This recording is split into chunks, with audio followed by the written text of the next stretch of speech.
Hi everyone. Tonight we're gonna drift back in time, far beyond the noise of cities and modern worries, to explore what it was really like to be a woman in the Middle Ages. No fantasy, no knights in shining armor sweeping anyone off their feet. Just quiet truth, slowly told, like the rhythm of a village bell tolling at dusk. Let's begin with a simple thought. Imagine you were born around the year 1150, in a small village in northern France. The sun rises early, but your day doesn't begin with freedom or choice. It begins with labor. You are a girl, the daughter of a peasant family. Your house is made of wattle and daub, wooden frames packed with mud and straw. The floor beneath you is dirt. There is no privacy, no glass on the windows, no locks on the doors, just a hole in the roof to let the smoke out. If your family is lucky, you might own a pig. If not, you share your space with a few chickens, maybe a goat, and your siblings, sleeping close together in a straw bed for warmth. Your mother is the first person you learn from, not by stories, but by imitation. She wakes before the sun. She tends to the fire, which must be kept alive constantly or restarted from embers borrowed from a neighbor. She boils water, kneads coarse bread, feeds the animals, mends torn clothing, and shows you how to spin flax into thread. You don't ask why, this is simply life. From the age of 5 or 6, you are already expected to help. You fetch water in a clay pot from the village well, carry wood, and watch the smaller children. No one speaks of childhood as a separate time. The concept doesn't exist. You are small and then you are useful. That's the only real transition. There is no school. If you are very lucky and live near a church, you might learn a few prayers in Latin, though you don't understand the meaning. Reading and writing are for priests, for boys, for the powerful, not for you. Your clothing is simple, a linen shift under a coarse woolen dress. You wear the same thing every day, patched and passed down. There are no buttons yet, just braided cords or pins. Bathing is rare. Water is cold and time-consuming. You wash your hands, face, and feet in a basin, and that is enough. You are told that your life will have one purpose, to marry and bear children, and that, God willing, you will be obedient, silent, and pious. These are not suggestions. They are expectations etched into every aspect of life. If your family owns land, your marriage may be arranged while you are still a child.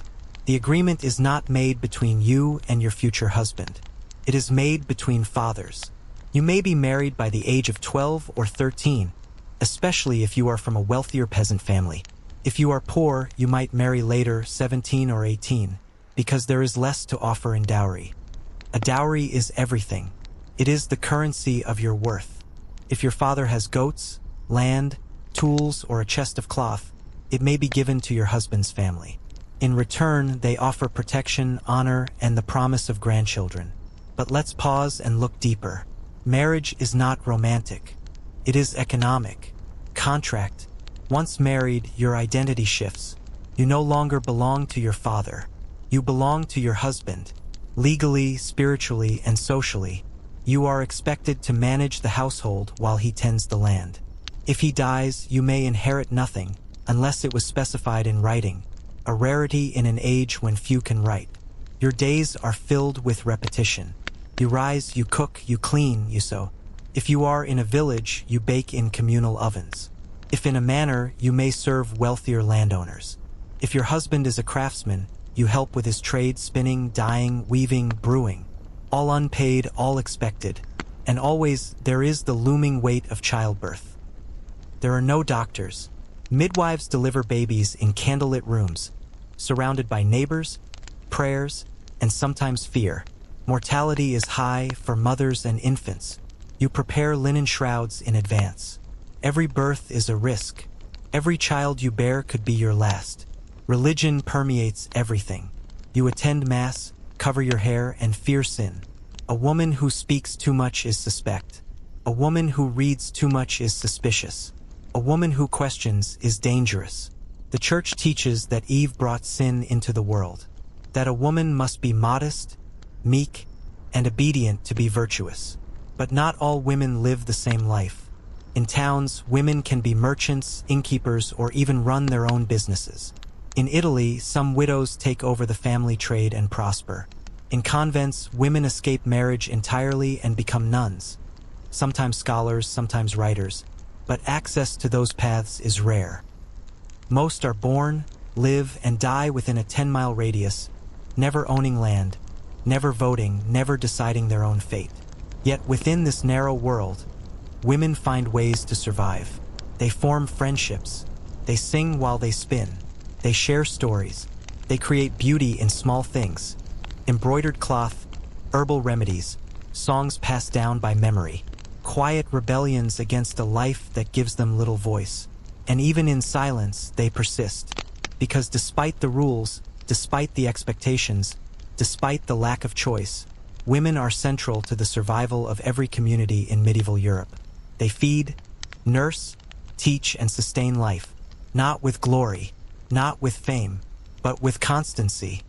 And now, as the fire burns low and the wind moves softly through the thatched roofs of medieval villages, let us go even deeper into the daily rhythms, the hidden thoughts, and the quiet strength of these forgotten lives. For women in the medieval countryside, life is not measured in months or dates. It's measured in cycles. The first frost, the lambing season, the long days of harvest. Time flows with the weather, and every task has its season. In spring, you help with planting. You walk the fields alongside your husband or father, scattering seeds by hand. It's exhausting work. The plow is heavy, pulled by oxen or sometimes people. The soil is uneven, the air damp. You feel the weight of mud on your shoes. But spring is hope. It is the promise of food. Without it, winter would mean hunger or death. In summer, you dry herbs on racks, help shear sheep, and tend the kitchen garden. Every woman, even the poorest, knows how to grow something. Leeks, garlic, onions, cabbages, maybe a few medicinal herbs like yarrow or sage. If you're lucky enough to live near a forest, you forage for wild berries and mushrooms. But nothing is wasted. Every scrap is preserved, dried, salted, or smoked. By autumn, you are deep in harvest. The village works together in the fields, cutting wheat with sickles, binding it into sheaves, and stacking them into stooks to dry. You carry bundles of grain to the threshing floor, where it will be beaten to release the kernels. Your hands blister, your back aches, but this work is essential. If the harvest fails, there will be no bread, and without bread, the village cannot survive. Then winter comes. Cold and long winter in the Middle Ages is unforgiving. There is little light. Days are short. Nights are endless. The fire must be kept burning, or the damp will seep into everything. Your clothes, your bedding, your bones. You patch clothes, mend tools, spin wool, and tell stories by the fire. Most food is now dried or pickled: turnips, salted meat, hard cheese. If the stores run low, your meals become thinner. Hunger becomes familiar. Illness comes often in the cold. There are no antibiotics, no proper medicine. Women are the primary caregivers, treating fever with herbal teas, applying poultices made from honey or crushed herbs. You've learned this knowledge from your mother, who learned it from hers. But healing is uncertain. Sometimes people get better, sometimes they don't. The village priest tells you that illness is God's punishment or a test of faith. You pray often. You fear sin, but also spirits, curses, and the evil eye. Folk belief runs beneath Christian doctrine. Women whisper prayers at night, but they also hang protective charms over the doorway, burn certain herbs on certain days, and never speak the names of those thought to be cursed. And always there is childbirth. If you're a married woman, you will likely give birth to many children, 5, 10, even more, but not all will survive. The infant mortality rate is high.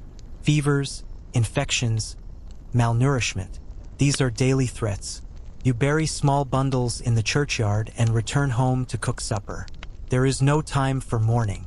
But even in this hard world, there is community. The women in the village form strong bonds. They work side by side. They share tools, recipes, cloth. They help during childbirth and illness. They sing together. Sometimes they laugh. You learn not only how to survive, but how to endure. And occasionally there is joy. Festival day. the feast of the Assumption, Michaelmas, a wedding or a saint's day. On these rare occasions, there is music, dancing. You wear your best dress, still rough wool, but dyed with madder root to a soft red. You braid your hair.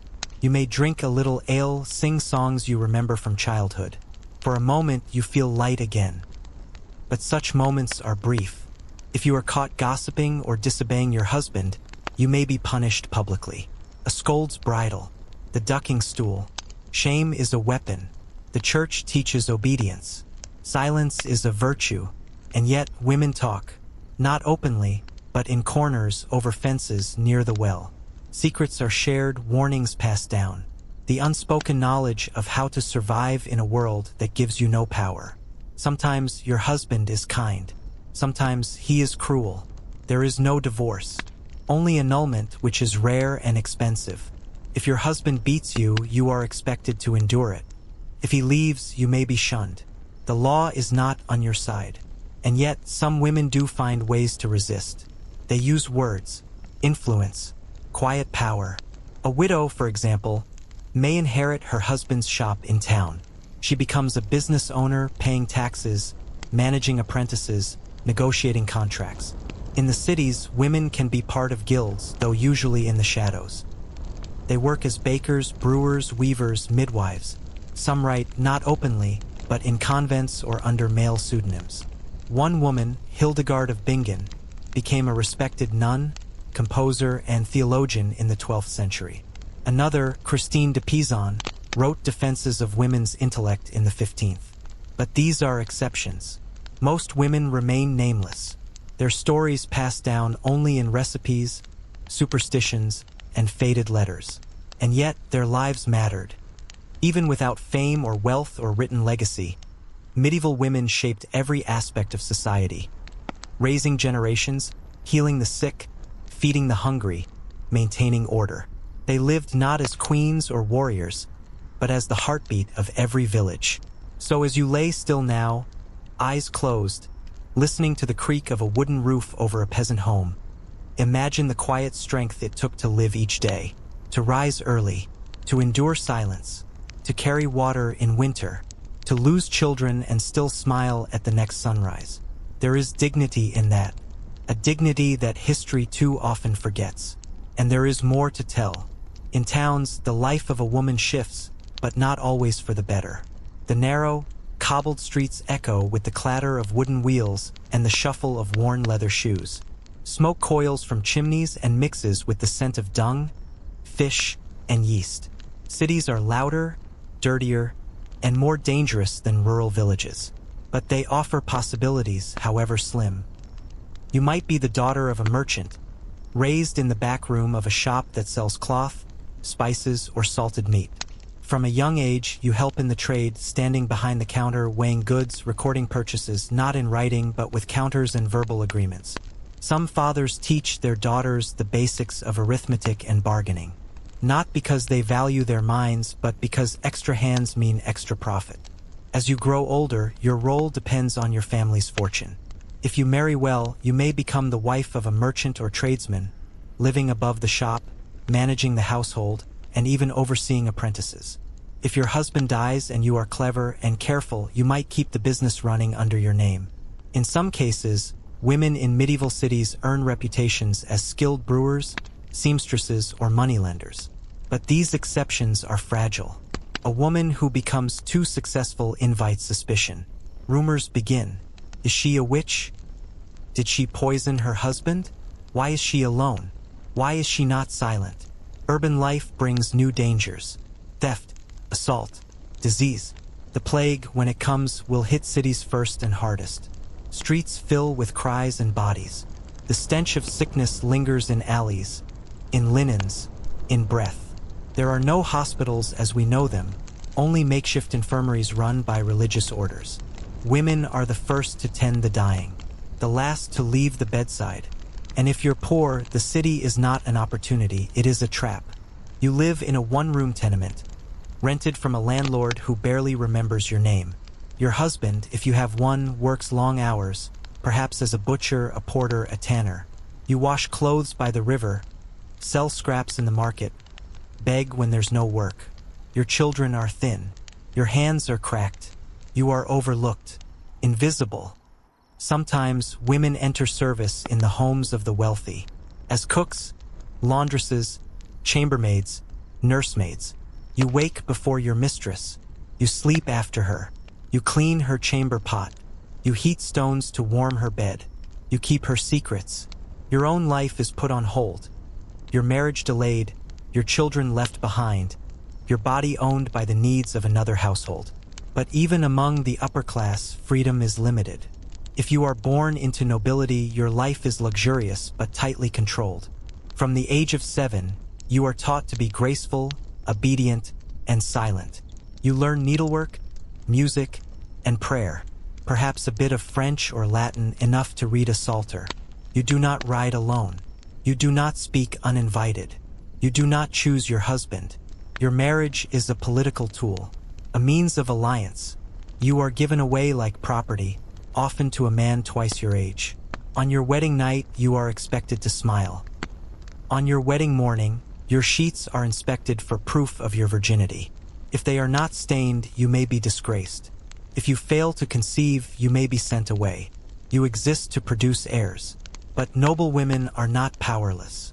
In the absence of their husbands, when they ride to war or serve at court, many noble women become the true managers of their estates. They oversee the harvest, settle disputes among peasants, arrange repairs to buildings. Some even act as regents, ruling entire regions on behalf of underage sons. Their strength lies not in open defiance, but in quiet control. Yet even the powerful are subject to suspicion. A woman who reads too much, a woman who speaks too sharply, a woman who refuses to marry. These women are often labeled unnatural, dangerous. The line between independence and heresy is thin, and those who cross it may pay with exile or worse. And through it all, the church remains a constant presence. The church defines virtue, and for a woman, virtue means modesty, chastity, obedience.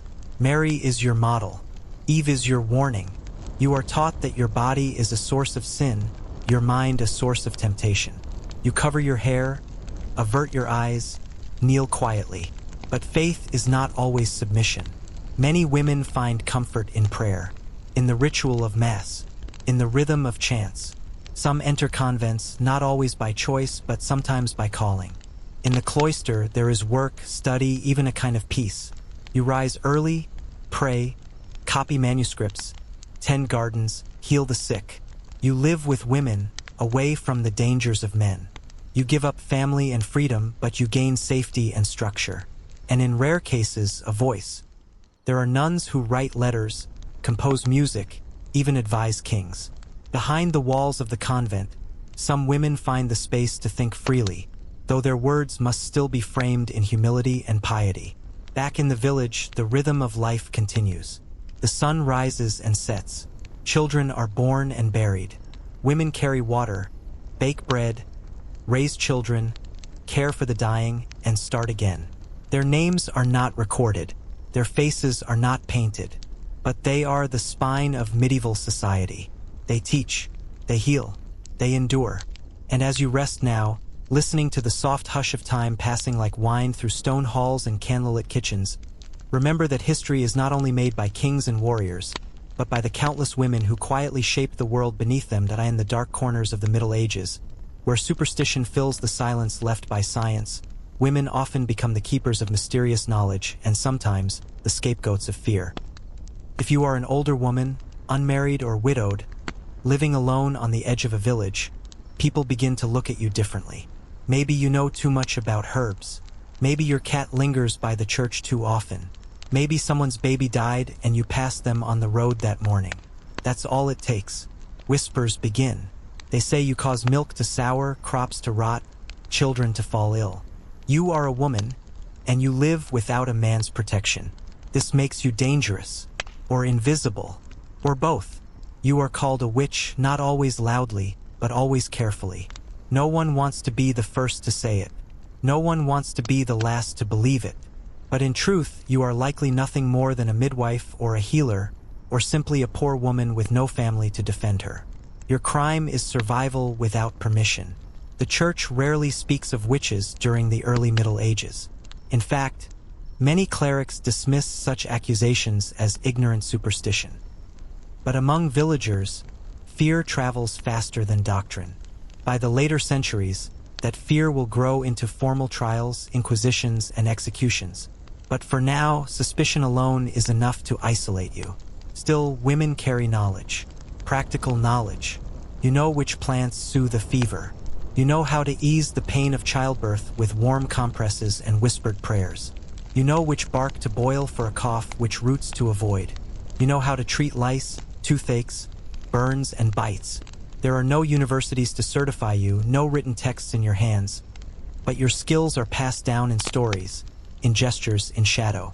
And in some places, this knowledge is valued so long as you know your place. Midwives, in particular, hold a strange position. They are needed but also feared. You are there at the edge of life and death. You speak words that blur the line between medicine and magic. You carry knives, cloths, tinctures, herbs. You have seen things others will never speak of. And yet, your authority can be stripped with a whisper. Marriage is still her only path. Her body still belongs to lineage, not to self. And when noble women give birth, they too suffer the same pain and risk. Their birthing rooms are cleaner, better staffed, but not safer. No status can shield a woman from hemorrhage, fever, or the long agony of a breached child. The walls of castles do not stop death. Still, within their gilded cages, some noble women wield quiet power. They arrange marriages for their daughters, negotiate dowries, manage servants and estates, and sometimes, just sometimes, they read. In the privacy of a tower, by candlelight, a woman might copy psalms, translate prayers, or even write her own thoughts. She must be careful. Her writing must flatter, obey, worship. But between the lines, she may hide something more. Questions, observations, fragments of doubt. Books are rare, but growing. In the 12th and 13th centuries, monasteries and cathedral schools begin producing more texts. Men study Aristotle and Augustine. Women, if they read at all, study saints' lives or books of hours. But a few push further. In Italy, women in merchant families may access libraries. In France, convents may allow nuns to correspond with scholars. In Germany, visionaries like Hildegard of Bingen write letters to bishops and emperors. Their knowledge is framed as divine, visions granted by God, not the result of learning. It must be. Otherwise, they would be dismissed. Still, their words survive. Back in the villages, though, words are fragile. A woman may not leave behind a book, but she leaves behind habits, stories, gestures. The way she folds bread dough, the lullaby she hums, the ritual she performs before slaughtering a chicken. These are not grand things, but they are lasting. And through all classes, the burden of expectation remains heavy. A woman must be patient. She must not speak in anger. She must forgive her husband, care for his parents, raise his children. She must not be seen in the streets without purpose. She must not wear colors that attract attention. She must confess her sins. She must not be a burden. But in the spaces between these rules, women live. They sneak smiles at market stalls. They teach daughters to read faces as well as letters. They hide small coins beneath floorboards. They make quiet jokes in the laundry stream. They notice everything. And they remember. They remember which priest looked the other way. They remember which lady gave alms without cruelty. They remember the names of midwives, the places to hide in famine, the faces of lost children. Their memories are the memory of their world. So as you lie here, tracing the flicker of firelight in your imagination, listening to the soft weight of history, try to hear those memories, not written in ink or carved in stone, but whispered behind closed shutters and passed from hand to hand, like a secret herb wrapped in cloth. There is more still to know. There is another world, hidden within the visible one, where women spend much of their time unseen yet central. It is the world of the household, not just a home but an engine of survival. Whether in a cottage, a town dwelling, or a manor, the medieval home is the center of production. Everything must be made, maintained, repaired, reused. There are no shops with endless shelves, no warehouses, no plastic containers. Every object has weight, memory, and labor behind it, and in nearly every case, a woman's hands are involved. You wake before the sky brightens. The hearth has gone cold in the night, so you crouch to rebuild the fire with dry twigs and straw, blowing gently, shielding the spark with your palms. Smoke fills your eyes. You cough, but keep going. The fire must catch. Without it, nothing else happens. You boil water in a heavy pot, if you are fortunate enough to own one, and prepare a porridge from oats or barley. Sometimes there is dried fruit or honey, or a bit of milk if the cow has calved. You feed the children first. You scrape the pot clean. You drink what's left, if anything. Then the work begins. You mend clothes, turning torn hems and replacing laces. You spin flax into thread, or card wool, or weave narrow bands for tying bundles. You brew ale if the household depends on it, carefully measuring, boiling, fermenting. If your husband sells it, the quality reflects on you. You sweep the floor, though it is only packed earth. You shake out straw bedding, lay new rushes, patch leaks in the roof with mud and thatch. You trap mice. You stir the pot again. You shoe the geese. You gather herbs. You crush grain with a stone, using steady, circular motion until your arms ache. The home is not private. People come and go constantly. Children, neighbors, traders, priest, a lost traveler. You are expected to offer hospitality, water, bread, a stool by the fire. But you are also expected to maintain order. A house that looks neglected reflects on the woman who keeps it. And when you are sick, there is no rest. You wrap your head, keep to the shadows, move more slowly. But the fire still needs tending, the children still cry, and if you do not work, no one eats. Among wealthier women, duties shift, but they do not vanish. You may have servants, perhaps even a steward, but the household is still your domain. You oversee the kitchen, the laundry, the storage rooms, the accounts. You keep records in ink if you are literate, or in tokens and tally sticks if you are not. You arrange deliveries of grain, meat, and wine. You hire cooks and stable boys. You prepare for guests, and guests require labor. Every bed must be aired, every dish cleaned, fires lit in every room, linens washed, floors swept. Proper lady is not idle. She walks the halls, checks every corner, questions every servant. Her reputation is stitched into every banner, every towel, every loaf of bread offered at table. Yet despite all of this, the image of the idle lady persists. Songs and poems often paint women as ornaments, fragile, beautiful, passive. But the real labor continues behind the curtain. Embroidery, yes, but hours and hours of it, creating altar cloths and ceremonial garments. Music, yes, but also the memorization of verses, the training of young girls. Hospitality, yes, but performed like theater with quiet precision and endless preparation. And when a woman fails in her duties, her reputation suffers, her family's status slips. She may be accused of sloth, pride, or worse, wasting her husband's resources. There is no forgiveness for a woman who appears lazy, not in the eyes of her household, nor in the eyes of the church. Even rest must be earned. And then there is the matter of raising children. If you are a peasant woman, you raise your own. You teach them to walk, to speak, to carry water, to pray. You teach your daughters to weave and your sons to sew. You scold, comfort, and bless them. You bury some of them before they grow. You bury more than you hold. If you are noble, your children may be raised by nurses, governesses, and tutors, but your responsibility does not end. You arrange their futures. You oversee their clothing, their food, their health. You choose their marriages if you can. You write letters to other families, weighing bloodlines like currency. And if you are a widow, your world changes completely. Widowhood in the Middle Ages is paradoxical. It is both a loss and a liberation. You lose status, income, protection. You must wear mourning clothes, often black or gray, for a full year and sometimes for life. You are expected to be solemn, restrained, pious. But you are also free. freer in many ways than a married woman. You can manage your own estate if you have one. You can choose not to remarry. You can pursue trade or charity or religious devotion. Some widows become powerful figures in their communities, respected, feared, consulted. Of course, this depends on class and circumstance. A wealthy widow may thrive. A poor one may beg. A middle-aged woman with no sons may be forced to live with distant relatives. She may be seen as a burden. Still, widowhood opens a door, one of the few moments when a woman might own her name, her house, her time. But it is a narrow door, and it closes quickly, because life expectancy is short. Disease is constant. War touches every class.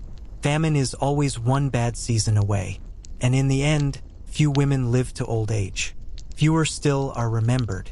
No statues are carved in their honor. No chronicles bear their names. Their lives are written in bread and cloth and ashes, and in the whispered memories passed down by daughters who one day become mothers themselves.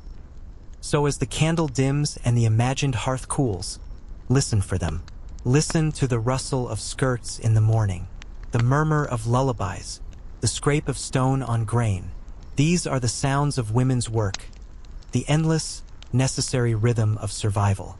And there is still more to hear. Beyond the labor, beyond the duties and the silence, lies something even harder to uncover. What women in the Middle Ages truly thought.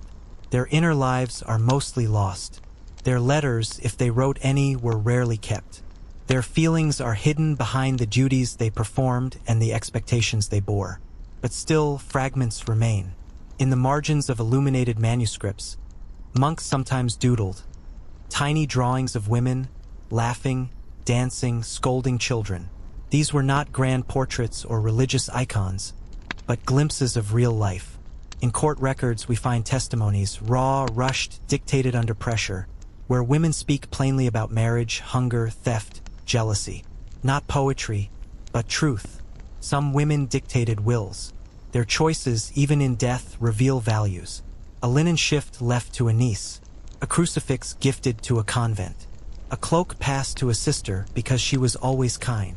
These lines carry affection, pettiness, memory.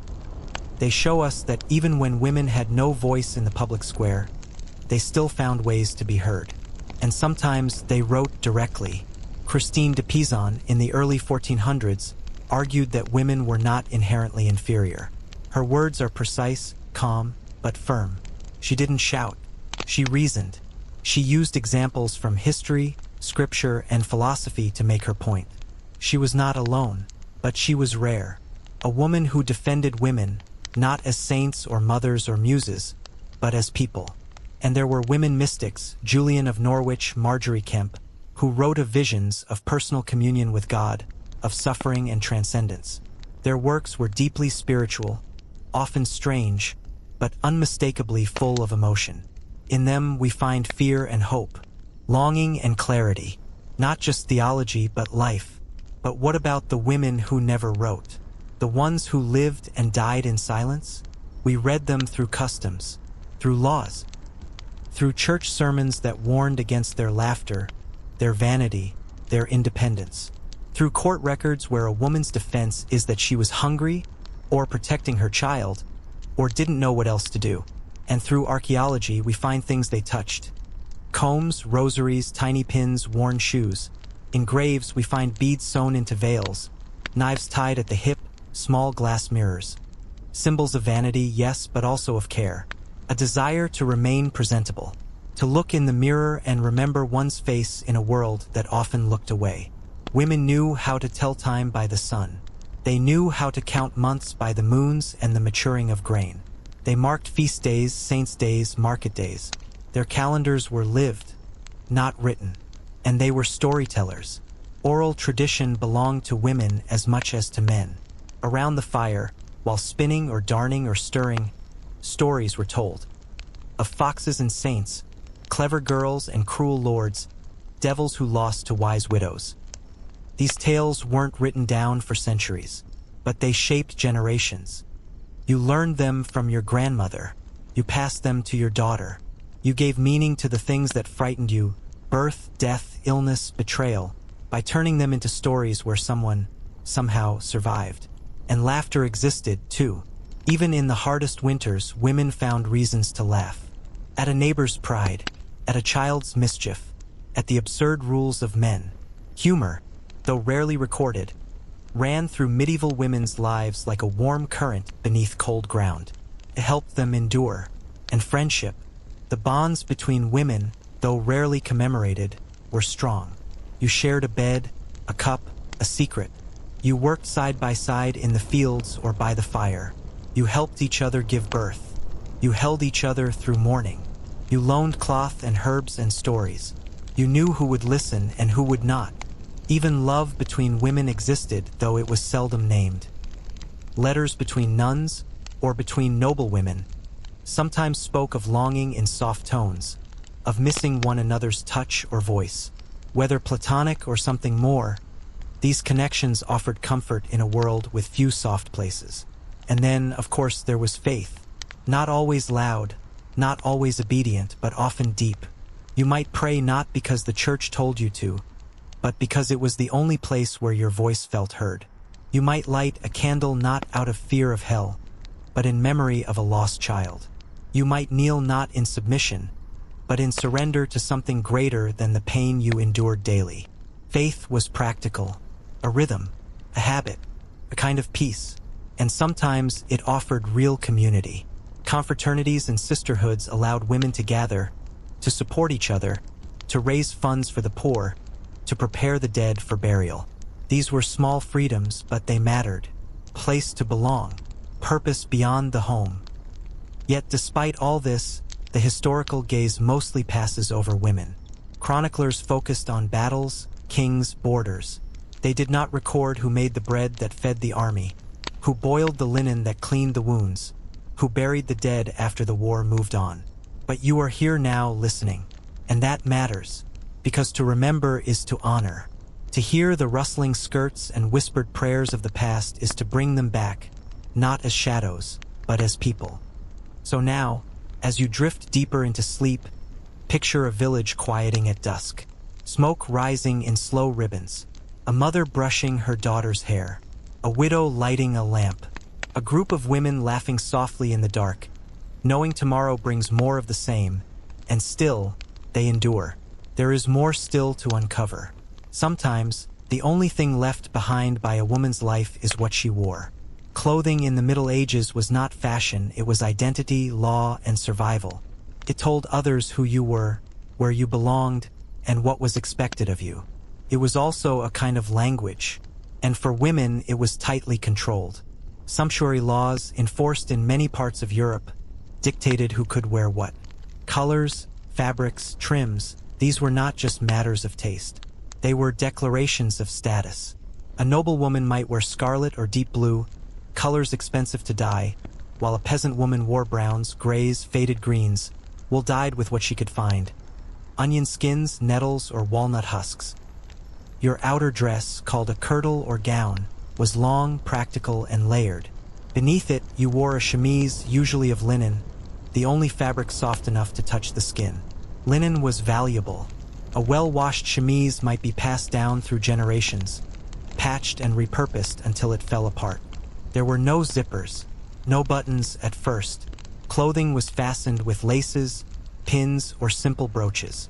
Getting dressed wasn't something done quickly. Took patience and often help. If you were wealthy, a servant might lace your gown from behind. If you were poor, you did it yourself, reusing cords until they frayed into threads. Head coverings were near universal. Married women, especially, were expected to cover their hair with veils, wimples, or linen wraps. To leave your hair uncovered was to signal youth, seduction, or scandal. Loose hair belonged to brides and girls, not to respectable matrons. In many regions, a woman could be fined or publicly shamed for going bareheaded. The reason, people said, was modesty. Hair was seen as a symbol of temptation. Covering it was a sign of obedience and virtue, but it was also practical, to protect from lice, sun, wind, and the ever-present soot that drifted from every fire. Shoes, if you had them, were simple, leather, worn thin, often handmade at home. Many women went barefoot much of the year, especially indoors. A pair of good shoes might be your only pair, lasting years if patched. You might stuff them with straw for winter or wrap your feet in cloth. Clothing was so valuable that it often served as inheritance. Mothers left their best cloak or belt to a daughter. A noblewoman's wardrobe might be her most important possession, next to land or a dowry. Fabric wasn't wasted. Old garments were cut down into smaller ones, sleeves reused, hems shortened, worn pieces turned into lining. Washing clothes was a full day's work. There were no soaps as we know them. Lye made from ashes was mixed with water. Clothes were scrubbed on stones or beaten with paddles, then rinsed in rivers or wooden tubs. In winter, the water was icy. In summer, it stank. Hands cracked and bled from cold and contact with rough fibers. Drying was done outdoors, draped over hedges or stretched on lines. The smell of sun-dried linen was considered one of the few clean scents in a world full of smoke, sweat, and earth. But clothing also told other stories. The presence of embroidery, even simple, told of care. A woman who decorated her child's tunic with colored thread wasn't showing off. She was expressing love. A stitched flower, a bright border. These were acts of quiet beauty in a life otherwise full of repetition. In noble courts, embroidery became art. Tapestries, altar cloths, garments for lords and priests. Many were made by women, their hands weaving gold thread into scenes of saints and battles. Their names were rarely remembered, but their work hung in churches for centuries. And in times of mourning, dress changed. Widows wore black, gray, or undyed wool. Jewelry was removed. Hair was hidden even more strictly. In some traditions, a widow might remain in mourning garments for life, especially if she chose not to remarry. Her clothing became not just a signal of grief, but of independence, and sometimes suspicion, because a woman alone was always questioned. Still, women used dress to say what they could not say aloud. A red ribbon tied under a chemise might be a charm for fertility. A sprig of lavender pinned to a sleeve might be a signal to a friend. A woman who wore her veil slightly askew might be quietly rebelling, or simply tired. A girl with a sprig of rosemary in her hair might be dreaming of marriage, or mourning its approach. Even the act of making clothes was layered with meaning. Spinning and weaving weren't just chores. They were cultural symbols. In many tales, women's spin fate itself. A good spinner was respected, even feared a little. Her hands held power. She made the threads that held the household together, literally and symbolically. In some regions, spinning wheels had special blessings carved into them. A girl might inherit her mother's distaff, and stories told of spirits that watched over spinners, rewarding the diligent, punishing the idle. And yet, few tools are more overlooked in history than the spindle, the needle, the loom. Women's work was quiet, so quiet it vanished from the record. But the Middle Ages were wrapped in the cloth they made, worn by kings and beggars, swaddling newborns and shrouding the dead. So tonight, as the thread of this story stretches longer, picture a woman bent over her work in firelight. Her fingers move without thought. The rhythm of the needle calms her. Around her, the world may be harsh, but in this moment, she creates something useful, something beautiful, something that will outlast her. Even if no one remembers her name, and there is still more to see, more to understand. Beyond the household, women's roles in religion provided one of the few avenues for education, authority, and community. The church was woven into every aspect of medieval life. You could not avoid it, whether you were a serf in a mud hut or a duchess in a stone castle. Baptism, marriage, burial, each a ritual that marked your place in society and in the divine order. But for women, the church was both a refuge and a cage. If you were a nun, you lived a life of strict routine and devotion, rising before dawn to chant prayers, working in silence in the scriptorium or garden, following rules written centuries before. You shared your days with sisters who became your family. The convent was a sanctuary from the dangers of the outside world, a place free from the control of husbands and fathers, but not free from the authority of abbesses and bishops. Within convent walls, education was possible. You might learn to read Latin, copy manuscripts, compose hymns, or heal the sick. Some nuns became renowned for their wisdom and visions, corresponding with kings and popes.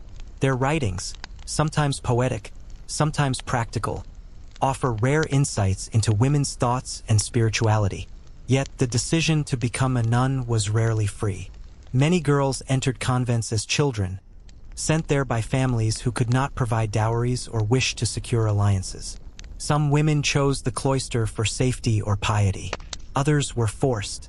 Once inside, leaving was difficult. And if you were not a nun, your religious life was shaped by ritual and obedience. You attended Mass regularly, fasted on holy days, confessed sins to a priest. You knelt before shrines, lit candles, prayed for your family's souls.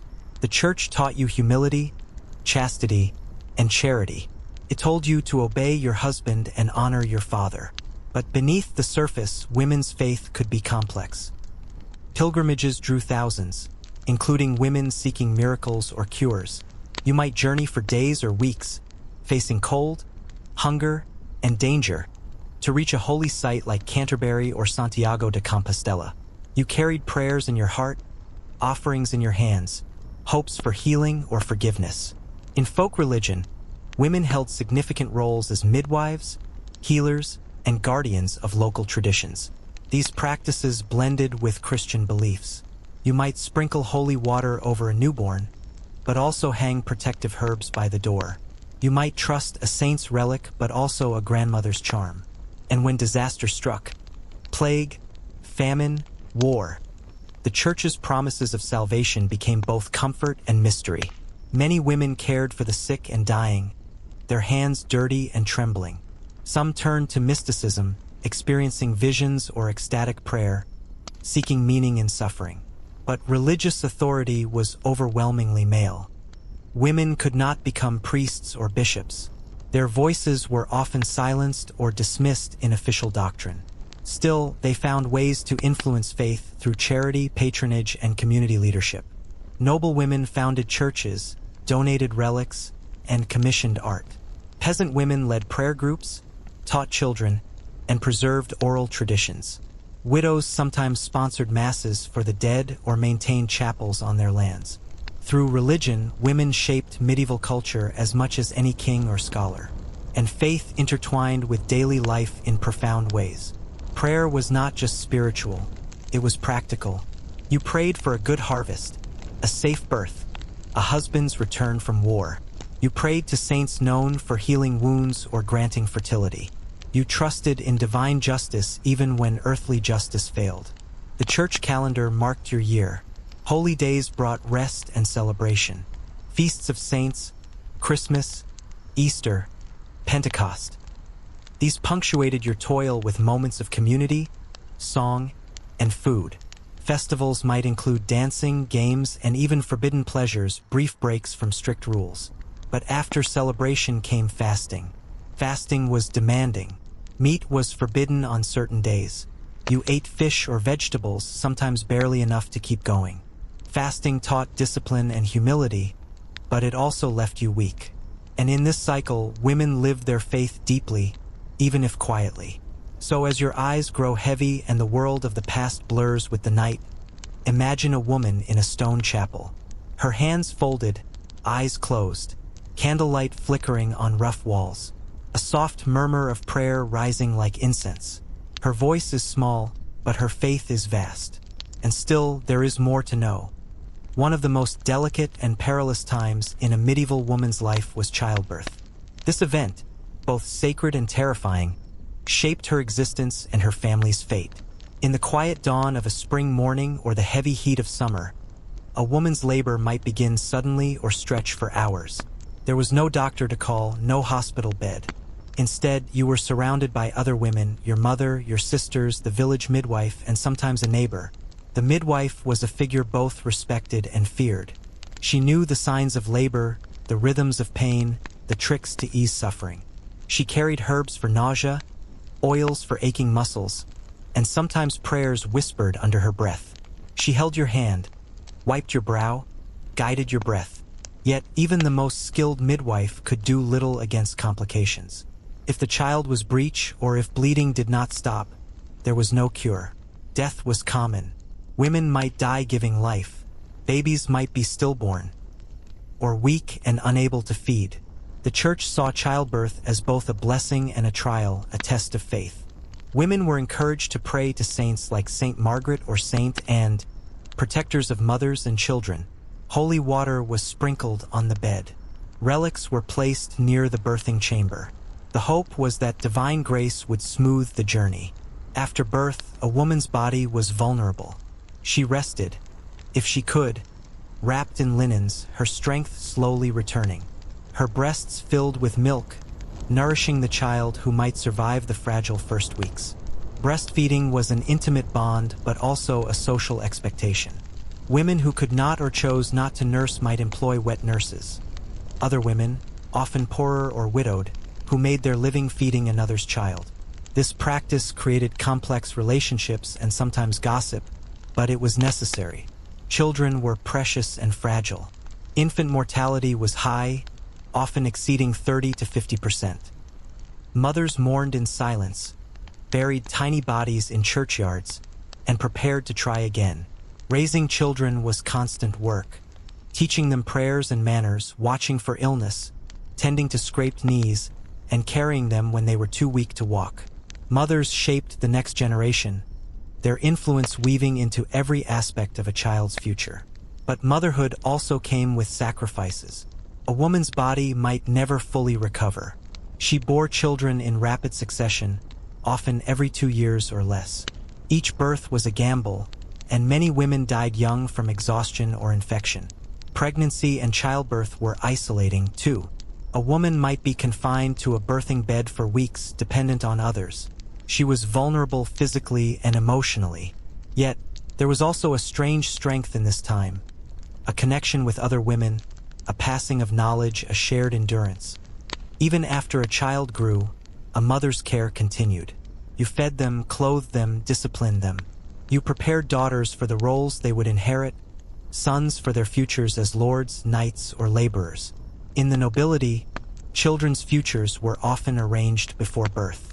Marriages were contracts, political tools. A girl might be promised to a lord across the land before she even spoke her first word. This could create tension. Some noble women wrote of their daughters' futures with sorrow. Knowing the price of alliances was often the loss of freedom. Yet others found ways to nurture their children's spirits, even within rigid roles. Among peasants and townsfolk, the future was less certain but no less urgent. Children might inherit small plots of land or skills learned at home. Education was rare and mostly reserved for boys. Girls learned through imitation, stories, and chores. Still, childhood was not merely work. Children played games, rolling hoops, skipping ropes, chasing each other through fields. They sang songs, told stories, and dreamed. Even in hardship, laughter echoed. As children grew, they learned their place. Boys learned to wield tools or weapons. Girls learned to spin, sew, and manage a household. This education was harsh, practical, and unrelenting. Yet mothers tried to protect their children. They told stories of saints and heroes, prayed for protection, whispered advice. In a world where survival was never guaranteed, a mother's love was a fragile shield against the unknown. So as the night deepens and your breath slows, imagine the quiet strength of a mother in the Middle Ages. Her hands worn but gentle, her heart full of hope, fear, and fierce love. And still the story unfolds. In the tapestry of medieval life, the question of education for women is often overlooked, but it reveals much about the boundaries placed on their minds as well as their spirits. For most women, formal education was rare. Schools, when they existed, were primarily for boys destined for the clergy, the law, or noble service. Girls learned mainly at home, through observation, imitation, and oral instruction. Their lessons were practical: spinning, sewing, cooking, prayer, and social, teaching obedience, modesty, and silence. However, education was not entirely absent. Noble families sometimes hired tutors for their daughters, especially if those girls were expected to marry into other noble houses. These tutors taught basic literacy, usually in Latin or the vernacular, along with music, embroidery, and sometimes rudimentary arithmetic. But literacy among women remained low overall.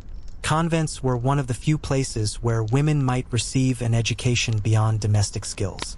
In cloisters, nuns learned to read and write, copied manuscripts, and studied theology. Some became authors, mystics, or advisors. Still, these women were a small minority. For peasant and townswomen, knowledge was practical and oral. You learned by watching your mother, your neighbors, and older girls. You memorized prayers and folk remedies, recipes, and stories. You learned the calendar by the cycle of sowing and harvest. You learned the value of patience and resilience. Despite these limitations, some women found ways to cultivate their minds. In rare cases, women wrote letters that survive, letters of advice, negotiation, or complaint. Some engaged in business correspondence or legal disputes, revealing sharp intellects and determination. The more powerful women wielded literacy as a tool of influence. The church also shaped education for women through religious texts designed for personal devotion, books of hours, prayer manuals, and hagiographies. These were often richly illuminated and personalized, guiding women through daily prayers and meditation. Yet even in these constraints, there was room for curiosity and thought. Women pondered scripture, theology, and philosophy in their own ways. They asked questions in confessions, debated within convent walls, and whispered ideas to trusted friends. While these voices are mostly lost, the few surviving writings show an intellectual life that challenges stereotypes of medieval women as silent or unthinking. Education, or its absence, also reinforced social roles. By teaching girls to be obedient, modest, and pious, society ensured they would fit into predefined roles as wives, mothers, and keepers of the home. Learning to read was often encouraged only to the extent it supported religious devotion. But knowledge was never entirely suppressed. Stories, songs, and traditions passed from mother to daughter formed an invisible curriculum, one that included survival, resistance, and hope. Women learned to navigate the limits placed on them, sometimes bending rules quietly or making choices in the small spaces left open. So as you drift deeper into rest, picture a woman sitting by the hearth, a worn prayer book in her lap. The flickering firelight casts shadows over her face as she traces the letters with fingers calloused from work. She may not read many words, but she carries a wealth of unspoken wisdom, a knowledge shaped by centuries of experience and endurance. And there is more still to explore. In every village, town, and city of the Middle Ages, women were the quiet custodians of food, its growth, preparation, preservation, and sharing. Their knowledge was fundamental to survival, a cycle repeated day after day, season after season. Farming was mostly men's work, but women played a crucial role in tending small plots, managing kitchen gardens, and gathering wild plants, berries, nuts, and herbs. You knew which plants were edible and which were poison. You knew when to pick nettles for soup, when to harvest wild garlic, when to dig up roots for medicine. In the kitchen, your work was endless. You ground grain into flour using a heavy stone quern. You baked bread in a clay or stone oven, sometimes once a week, sometimes more. Bread was the foundation of every meal, sometimes dry and coarse, sometimes enriched with milk or eggs if you were lucky. You brewed ale, which was safer to drink than often contaminated water. Brewing was an art and a science passed down through generations, involving barley, hops, yeast, and careful timing. Ale was consumed at every meal by all ages. You preserved food through smoking, salting, drying, and pickling. Salt was precious and sometimes rationed, so you learned to use it sparingly. You stored roots in cool, dark cellars, hung meats in smokehouses, kept dairy products cool in stone pots. Cooking tools were simple: clay pots, wooden spoons, iron cauldrons, but their mastery was complex. Meals might seem repetitive, but every household had its favorite recipes and techniques. You knew how to stretch ingredients, to feed a family on little, to make something nourishing and warm from scraps. During harvest time, you worked alongside men, gathering grains, threshing, and winnowing. It was a time of both exhaustion and celebration. Feasts followed the hard work, with shared food, music, and dance. Yet famine was never far away. A bad season could mean hunger and death. Grain prices soared. Families rationed strictly. Mothers often hid their own hunger to feed children. Illness spread more easily in weakened bodies. Famine shaped every choice: how many children to feed, when to plant, what to store. Markets and fairs were important social and economic centers where women sold produce, textiles, and goods. Some women became traders and merchants, dealing in cloth, spices, or household items. Their earnings might supplement the family income or provide independence. In towns, women often worked as bakers, brewers, midwives, or seamstresses. Some belonged to guilds or craft associations, though these were mostly male-dominated.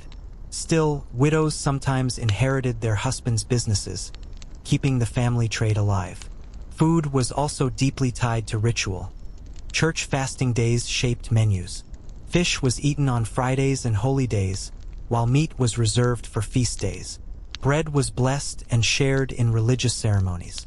Meals were times for family and community, reinforcing bonds and hierarchy. Despite the hardships, women found joy in cooking and sharing food. Recipes might be passed in whispers, secrets guarded like treasures.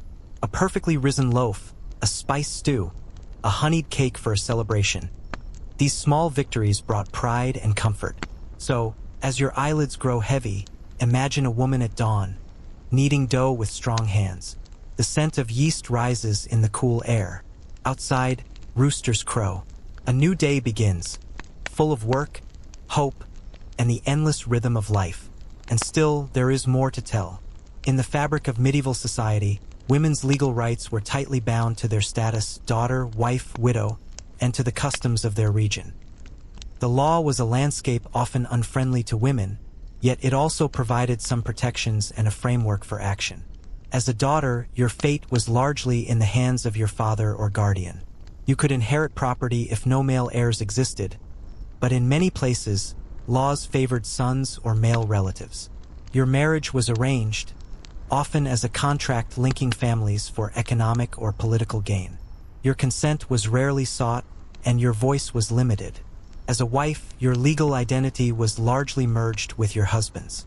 This principle, known as coverture in later centuries, meant you had little control over property or contracts. Your husband managed lands, money, and disputes. Your role was to bear children, run the household, and obey. Yet, the law did recognize your importance. Marriage contracts often included dowries, property or money brought by the bride to the union. Dowries protected women by ensuring some security if the marriage ended. Widows could retain a portion of their husband's estate, called dower rights, providing for their livelihood. Widows held an unusual position of relative independence. Without a husband's direct control, you could manage lands, conduct business, and represent your family. Many widows ran estates, negotiated leases, and maintained relationships with tenants. Some became respected figures in their communities, wielding authority rare for women of the time. But the law also limited women harshly. Crimes such as adultery, witchcraft accusations, and even property disputes often targeted women disproportionately. Punishments could be severe: public shaming, fines, imprisonment, or worse. Courts were mostly male, and women's testimonies sometimes carried less weight. Still, women learned to navigate the legal world. They appeared in court as plaintiffs, defendants, or witnesses. They hired advocates, negotiated settlements, and sometimes appealed to higher authorities. Women's petitions to kings or church officials reveal courage and knowledge. In towns, some women gained freedom through charters, guild memberships, or royal privileges. Merchant women and artisans carved niches where they could operate businesses, own property, and influence local affairs. Marriage itself was complex. It was a religious sacrament, a legal contract, and a social alliance. Consent mattered officially, but practical realities varied. Sometimes marriages were happy partnerships. Other times, they were sources of tension, violence, or control. Domestic abuse was not unheard of, though often hidden. The church taught husbands to love and respect wives, but patriarchal power structures prevailed. Women's recourse was limited, and divorce was nearly impossible. Yet love and affection existed. Letters and poems from the period show tenderness, humor, and longing between spouses. Women expressed desires, fears, and hopes, though often within accepted limits. Legal status influenced every aspect of a woman's life: her work, her family, her freedom. As the night deepens, imagine a woman sitting in the dim light of a chamber, reading a legal document or speaking quietly with a clerk. She weighs the words carefully, knowing her future might depend on them. She is both bound and resilient, and the story continues. In the world of medieval towns and cities, women's daily lives were shaped by the bustling streets, markets, and workshops where goods and gossip flowed alike. Urban life offered both challenges and opportunities, often different from rural existence. Many women worked as merchants, selling goods from stalls or shops. You might find yourself trading cloth, spices, or household items. Market days were lively affairs, full of shouting vendors, customers haggling, and the scent of fresh bread mingling with herbs and animals. Some women specialized as artisans, seamstresses, potters, weavers, or brewers. Their skills were vital. A finely sewn garment or a well-baked loaf could earn respect and steady income. Guilds governed trades, setting standards, prices, and membership rules. While most guilds excluded women, exceptions existed. Widows often inherited their late husband's businesses and gained guild membership to continue operations. Some women founded their own informal networks of craftswomen. In crowded medieval streets, life was noisy and unpredictable. The clatter of carts, calls of street vendors, children playing, and church bells filled the air. At night, the lack of street lighting made travel dangerous. Women had to be cautious when moving about alone. Sanitation was poor. Streets were often muddy, strewn with refuse, and sometimes cesspits overflowed. Disease spread easily in these conditions. Yet, women contributed to urban health, working as midwives, healers, or herbalists, helping neighbors and families. Towns were centers of culture as well. Church festivals, fairs, and public executions were events where women gathered. These occasions provided rare moments of leisure and socializing. Women exchanged news, stories, and sometimes defied conventions through song, dance, or bold dress. Education in towns was still limited for girls, but sometimes schools or tutors served the children of merchants or artisans. Literacy rates rose slowly, but knowledge remained a prized and rare commodity. Marriage in towns often involved contracts and negotiations, with dowries playing important roles. Women's contributions through business or craft sometimes enhanced their family's standing. Widows in towns could be surprisingly independent. Without a husband, you might run a shop, manage debts, and maintain household affairs. Some widows became patrons of the arts or charity, influencing urban life quietly but effectively. Still, the pressures were immense. Women balanced work, family, social expectations, and survival daily. Poverty and disease threatened constantly. Social status could shift quickly, and reputations were fragile. Yet through it all, women's voices, though rarely recorded, shaped the rhythm and color of medieval urban life.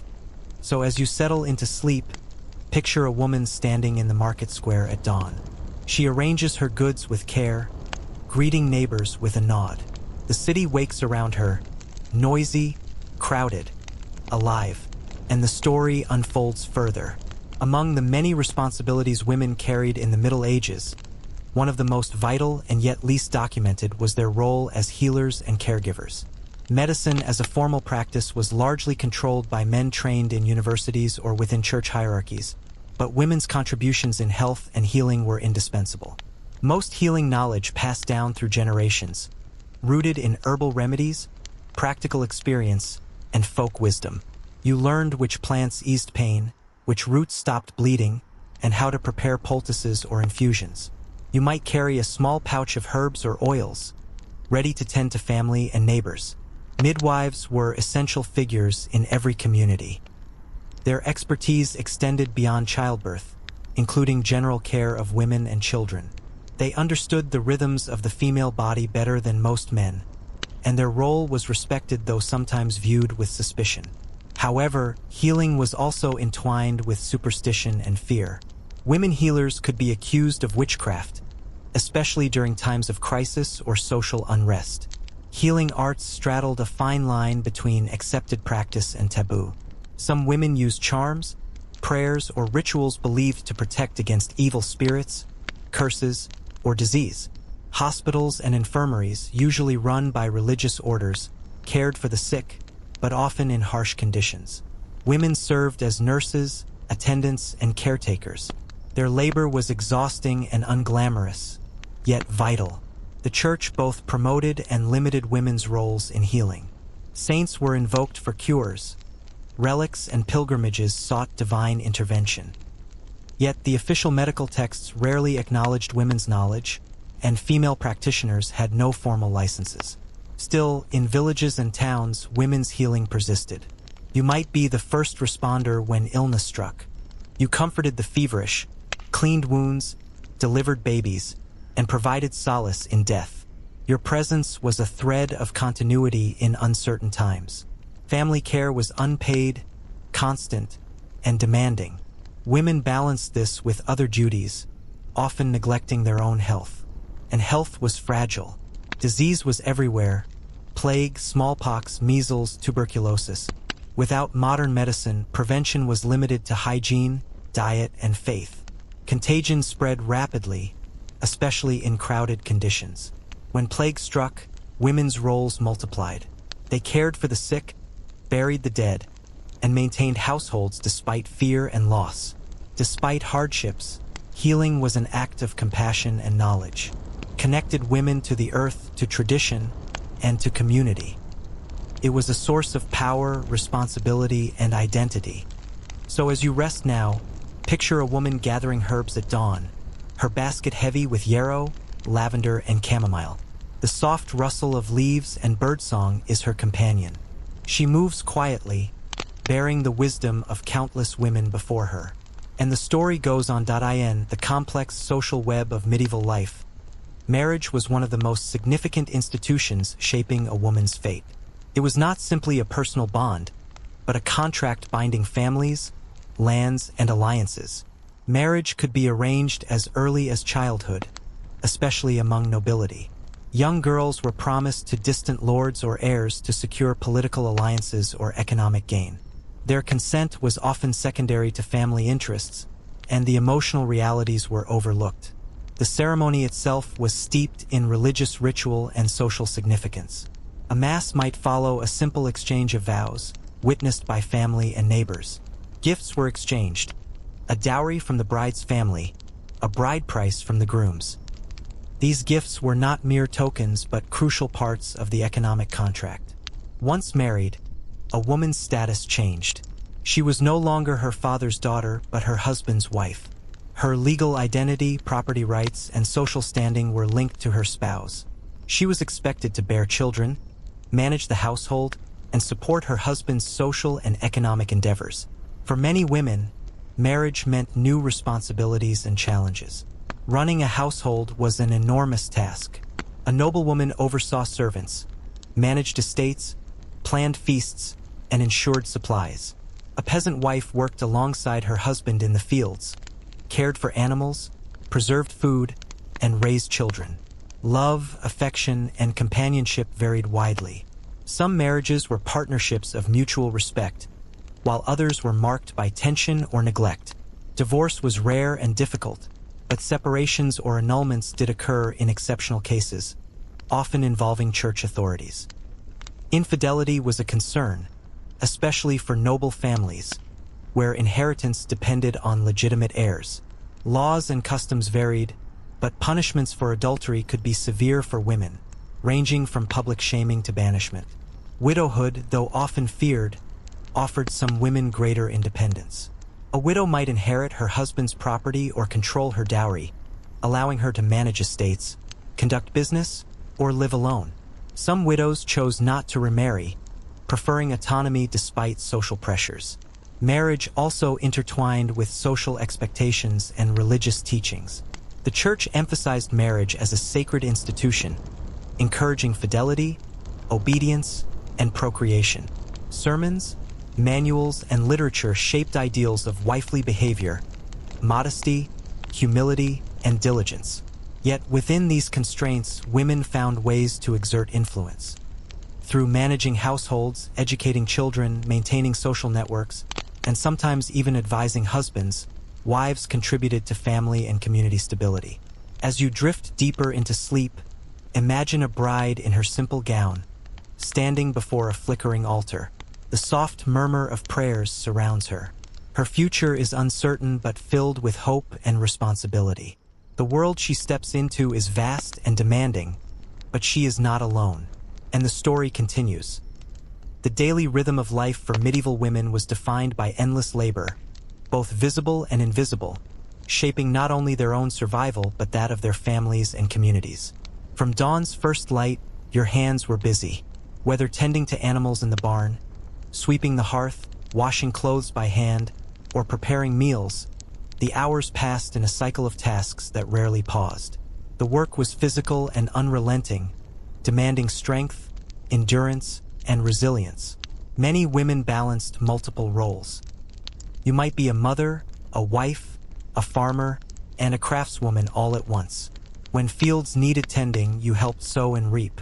When the harvest was in, you stored grain carefully to last the winter. When illness struck, you cared for the sick alongside your daily chores. Childcare was a constant responsibility. Infants and toddlers required feeding, cleaning, and soothing. Older children needed guidance, discipline, and instruction in the skills they would inherit. Mothers taught daughters spinning, sewing, and prayer. Sons learned trades or farming. Clothing and textiles demanded time and skill. Spinning thread from flax or wool could take hours daily. Weaving, mending, and sewing were necessary to keep the family clothed. Every patch extended a garment's life, saving precious resources. Cleaning was arduous. Without modern conveniences, you scrubbed floors, washed linens in cold water, and swept hearths to clear ashes and soot. Dust and smoke filled the air, and sickness lurked in every corner. Despite the exhaustion, moments of rest existed. Evenings might bring storytelling, singing, or quiet reflection. Community gatherings at markets, church, or festivals offered brief respite and social connection. The seasons shaped your labor and life. Spring and summer brought planting and tending crops, gathering wild foods, and preparing for harvest. Autumn was a busy time for preserving and storing. Winter slowed work but demanded constant attention to fires, food, and warmth. The boundaries between work and family life blurred. Your identity was inseparable from your contributions. Success meant feeding your family, surviving hardships, and maintaining social bonds. Yet, this life was often invisible to history. The names and faces of countless women have been lost, but their hands built homes, cared for children, and kept the wheels of medieval society turning.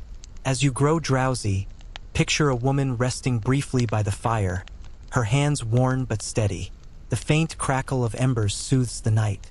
Her work is never done, but her spirit endures. And still, the story moves forward. The world of medieval women was filled with customs, superstitions, and rituals that shaped everyday life in subtle but powerful ways. These beliefs, often passed down orally, offered guidance, comfort, and sometimes fear. From the moment of birth, a child was surrounded by protective rites. You might hang garlic or herbs by the cradle to ward off evil spirits. A newborn was baptized quickly, often within days, to secure their soul and welcome them into the Christian community. Women carried charms and amulets, small objects believed to bring luck, health, or protection. A simple red thread tied around a wrist, a sprig of rosemary tucked into a dress, or a tiny carved figure could serve as a talisman. The cycles of nature were deeply respected and feared. You observed the phases of the moon, the changing seasons, and the weather with attention. Certain days were thought to be lucky or unlucky for tasks like planting, weaving, or traveling. Folklore was rich with stories explaining natural phenomena, storms, illnesses, and strange happenings. Illness and death were ever present, and explanations often blended religion and superstition. Sickness might be seen as a punishment for sin or the result of evil influences. Healing involved both prayer and practical remedies, but also rituals such as the laying on of hands or the use of holy water. Women were central to these traditions. As midwives, healers, and keepers of folk knowledge, you balanced faith and fear. You might perform blessings or prayers alongside your herbal treatments. Sometimes, this blend of medicine and magic was viewed with suspicion, especially as the church sought to regulate healing practices. Seasonal festivals and holy days were filled with customs. May Day, harvest festivals, and All Saints' Day involved communal celebrations, dances, and symbolic acts. These events offered relief from labor and reinforced social bonds. Yet, the line between accepted tradition and heresy was thin. The later Middle Ages saw growing anxiety about witchcraft and superstition. Women, especially older, unmarried, or marginalized, could become targets of accusations. Trials and executions for witchcraft were brutal realities, reflecting fears of the unknown and the disruptive power of women outside social norms. Despite this, women's connection to folk beliefs remained strong. These customs helped explain and cope with a harsh world, offering meaning in uncertainty. So as you drift towards sleep, imagine a woman lighting a candle, whispering a prayer, and tying a small charm onto a child's clothing. Her acts are small but potent threads in the fabric of medieval life. And the story continues. Clothing in the Middle Ages was more than mere necessity. It was a statement of identity, status, and survival, deeply intertwined with the lives of women. The fabrics, colors, and styles a woman wore spoke volumes about her place in society, her wealth, and her role. For most women, clothing was practical and handmade. You or your mother spun wool or flax into thread, then wove it into fabric on a loom. The process was long and laborious, requiring skill and patience. Garments were designed for warmth and durability, not fashion. Peasant women wore simple tunics or kirtles, often dyed with natural colors, brown, gray, green, extracted from plants, bark, or insects. Layers were common. A linen underdress kept the skin dry, while wool provided warmth. Aprons protected clothing during work. Noble women had access to finer fabrics, silk, velvet, and embroidered linens, and brighter colors like deep reds, blues, and golds, often imported at great cost. Their dresses were tailored, layered, and adorned with jewels or intricate trims. The styles changed slowly but reflected trends in courts across Europe. Clothing was also symbolic. Veils, wimples, and headdresses signified modesty and piety. Married women covered their hair as a sign of respectability. Unmarried girls often left hair uncovered or braided. Jewelry indicated wealth and sometimes had protective meanings. Sewing and mending were constant tasks. A single garment might be worn for years, patched repeatedly. You repaired tears, reinforced seams, and altered clothes as bodies grew or styles shifted. Clothing was precious and costly, not disposable. Laundry was a strenuous process. Washing involved hauling water, scrubbing garments by hand, drying them outdoors or near fires, and sometimes bleaching with natural agents. Cleanliness was valued but often limited by resources. Beyond daily wear, special occasions demanded different attire. Festivals, weddings, and religious ceremonies were moments to display status and beauty. Women took pride in preparing garments for these events, sometimes commissioning skilled seamstresses or embroiderers. Clothing also played a role in social control. Sumptuary laws regulated who could wear certain fabrics or colors, reinforcing class distinctions. Wearing forbidden attire could lead to fines or punishment. Despite limitations, women expressed creativity through clothing. Embroidery, beadwork, and dyeing were arts practiced mostly by women, allowing personal expression within strict boundaries. As you settle into rest, Picture a woman in the shadowed corners of medieval society. Women's voices often went unheard, yet their stories are woven deeply into the fabric of history. Beyond the roles imposed by birth and law, some women carved unique paths, sometimes quietly, sometimes boldly, shaping their destinies despite the constraints. Among these were women who took on roles traditionally reserved for men. Some became warriors or leaders, defending castles or leading troops in times of war. Though rare and often romanticized, historical records show women stepping into battlefields, either disguised or openly, especially during sieges or upheavals. Other women became skilled artisans, merchants, or moneylenders, wielding economic power in towns and cities. Widows frequently inherited their husbands' businesses, continuing their trades and managing property independently. In some cases, women founded their own workshops or trading enterprises. Religious women, nuns and abbesses, held significant influence within the church.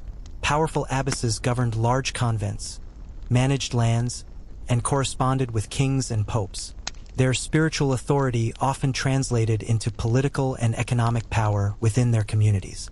Some women became mystics or visionaries, their experiences challenging official doctrines. Figures like Hildegard of Bingen combined religious devotion with scholarship, composing music, writing theology, and advising rulers. Yet, these exceptional lives were exceptions against a backdrop of daily toil and restriction. Many women faced hardships, poverty, abuse, limited freedom, but also found solidarity and strength in communities of family, neighbors, and faith. Stories passed down in letters, court records, and chronicles reveal moments of courage, humor, and resilience. The Middle Ages were not a monolith. Experiences varied widely based on geography, class, religion, and personal circumstances. Even within strict social structures, women negotiated their lives with intelligence and determination. So as you drift towards sleep, imagine a woman standing at a crossroads, her path uncertain, her heart steady. Though unseen by most, her footsteps echo through time, and the story marches onward. At a spinning wheel, threads glowing softly in the candlelight, she weaves more than fabric.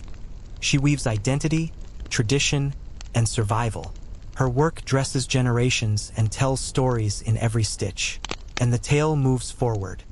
As our journey through the lives of medieval women draws to a close, it is fitting to pause and reflect on the profound strength, resilience, and complexity that define their existence.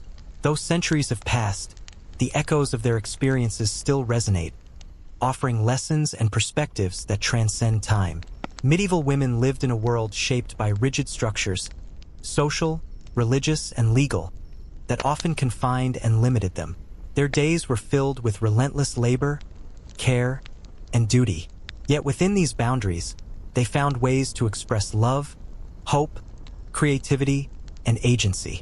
Whether in the solitude of a convent, the bustle of a market, the quiet of a home, or the chaos of a battlefield, women carved spaces for themselves. They nurtured families, preserved traditions, tended to the sick, educated children, and managed households and estates. Their work was the foundation upon which medieval society rested. They navigated dangers, disease, war, poverty, and prejudice. With courage, they balanced obedience with subtle resistance, faith with questioning, and hardship with moments of joy and celebration. Though often invisible in official histories, their stories survive in fragments, letters, legal documents, songs, and relics of art and literature. These pieces reveal women as individuals with dreams, fears, and aspirations. As you close your eyes, imagine the countless women whose hands built homes, whose voices sang lullabies, whose prayers filled silent chapels. Imagine their lives woven together like threads in a tapestry, sometimes bright, sometimes frayed, but always enduring. Their legacy is a reminder that history is not only made by kings and warriors, but also by those who care, create, and persevere in the quiet corners of the world. May this story carry you gently into rest, connecting you with a past both distant and near. Good night.